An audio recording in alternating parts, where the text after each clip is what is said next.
salaamullaahi calaykum saaxiibada qiimaha iyo qaayaha inaga mudan halkan waa raadiyaha TV-ga caalamiga hami xaruntiisa magaalada beledweyne waxaad ku soo dhawaataan qodobada warkiyaga kuwa ugu dooran shir xalay magaalada muqdisho uga furmay madaxweyne farmaajo madaxda dowlad goboleedyada iyo Cumar Filish xubna ka tirsan dagaalamayaasha al-shabaab oo lagu dilay duleedka Leego dab xoog leh oo maanta qabsaday xarun lagu kaydiyo shidaalka oo ku taala magaalada Dhuusamareeb waa kuma shakhsiga loo wado amiirka cusub ee Kuwait kadib geeridii Sheekh Sabaax qodobadaasi iyo kuwa kale oo fidsan gordhow diyaar garooba mar kale isku soo noqod wacan maalinimadu waa Arbaco taariikhdu milaadiga ku beegan tahay 30 bisha September sanadka 2020 kuna soo dhawaada qodobadii warka oo fidsan aynu ku bilaawne shir xalay magaalada Muqdisho uga furmay madaxweyne Farmaajo madaxda dowlad goboleedyada iyo Cumar Filish shir u dhaxeeyay madaxweyne Farmaajo iyo madaxda dowlad goboleedyada gudoomiyaha gobolka Banaadir Cumar Filish ayaa xalay ka furmay magaalada Muqdisho shirkaasi ayaa ka furmay madaxtooyada Soomaaliya waxaana lagu dhameystirayaa heshiiskii dhawaan laga gaaray arrimaha doorashooyinka dalka qodobada looga hadlayo shirkani waxaa ka mid ah dhismaha guddiga doorashada oo isugu jira heer federaal iyo heer dowlad goboleed dhismaha guddiga xalinta khilaafaadka jaangooynta waqtiga doorashada iyo waajibaadka guddiga la magacaabayo dhammaan madaxda kale ayaa horey ugu sugnaa magaalada Muqdisho marka laga reebo madaxweyne Qorqoor oo galinkii dambe ee shalay soo gaaray magaalada Muqdisho isaga oo horey uga biiray shirka xalay ka furmay magaalada Muqdisho caasimada dalka Soomaaliya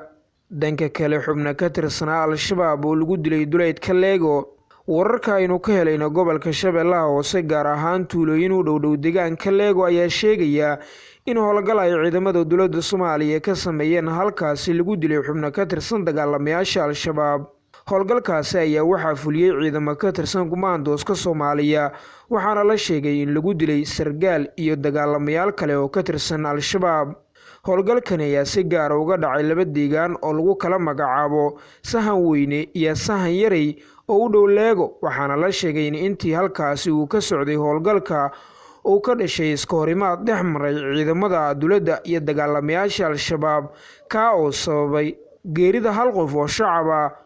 dhinaca kale dab xoog leh oo qabsaday xarun lagu kaydiyo shidaalka oo ku taala magaalada Dhuusamareeb warar dheeraad ayaa ka soo baxaya magaalada Dhuusamareeb ee xarunta maamulka Galmudug waxa ay sheegayaan in goordhow halkaasi ka kacay dab xoog leh dabkani ayaa ka kacay xarun lagu kaydiyo shidaalka oo ku taala bartamaha magaalada Dhuusamareeb ee xarunta dowlad goboleedka Galmudug ilaa iyo hadda lama soo warin wax khasaare nafeed balse waxaa jira khasaare maaliyadeed oo xoog leh sida ay noo sheegeen qaar ka mid ah dadka ku howlan daminta dabkaasi magaalada Dhuusamareeb ee caasimada dowlad goboleedka Galmudug ayaa ka mid ah magaalooyinka dalka ee aanan lahayn wax dabdamisa waxaana jirta cabsi xoog leh oo laga qabo in dabkaasi uu ku sii baaho goobo hor leh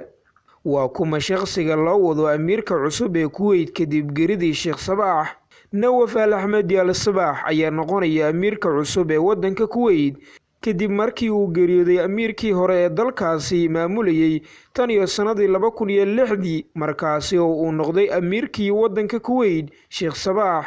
maanta oo Arbacaha ayaa waxaa lagu wadaa in Nawaf Al-Ahmed loo dhaariyo madaxtinimada dalka Kuwait sida uu shaaciyay wasiirka cadaaladda boqortooyada Kuwait Sheikh Ali Jarraax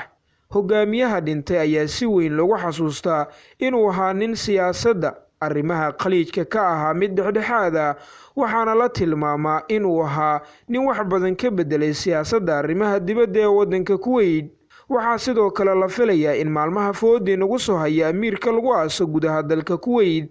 iyadoo hadda ay bilaabatay isku dabaridka aaska marxuumka waxaana geerida amiirka ka tacsiyadeeyay inta badan madaxda dalalka muslimiinta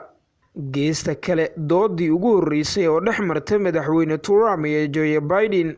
madaxweyne Donald J. Trump iyo musharaxa doorashada kula loolamaya ee Joe Biden ayaa yeeshay doodii ugu kululeyd oo muddo sanado ah labada musharax oo aqalka cad ee Mareykanka looga arrimiyo u tartamaya dhex marta labada dhinac oo ay wajiyadooda ka muuqato xanaaq iyo caro dooda ugu adagna waxa ay ku dhex martay arrimo ay ka mid yihiin cudurka safmarka ee coronavirus dhaqaalaha banaanbaxyada rabshadaha watay ee dalkaasi ka dhacaya arrimo la xiriira qoysaskooda. doodani ka dhacday Cleveland, Ohio ayaa ahayd doodii ugu horreysay oo ka mid ah 3 dood oo ay labada musharax yeelan doonaan codbixinta doorashada ka hor. aragti dhiibashada ay dadweynaha sameeyeen ayaa muujinaysa in Mr. Biden uu xoogaha ugu sarreeyo Mr. Trump, iyada oo ay doorashada ka harsan tahay keliya 35 maalmood. doodii habeennimadii Talaadada ee xalay ku dhex martay jaamacadda Case Western Reserve waxa ay ahayd mid ay dadku kala fogaanshiyaha looga hortagayo faa'iidada corona ay ku meelmariyeen, iyada oo laga dooday dhaqankii soo jireenka ahaa in ay labada musharax dooda ka hor iyo kadib ay isgacan qaadaan. doodani waxaa shiishka lagu saarayay 6 mowduuc oo mowduuciiba loo qoondeeyey muddo ah 15 daqiiqo. mowduucyadaasi oo kala ahaa macluumaadka musharaxiinta, maxkamadda sare, mudaharaadyada, cunsuriyadda ka dhashay iyo rabshadaha magaalooyinka ka dhacay, hufnaanta doorashooyinka iyo dhaqaalaha. dooda labada musharax dhex martay oo mararka qaar aflagaado iyo hadallo kulkulul ay isku dhaafsanayeen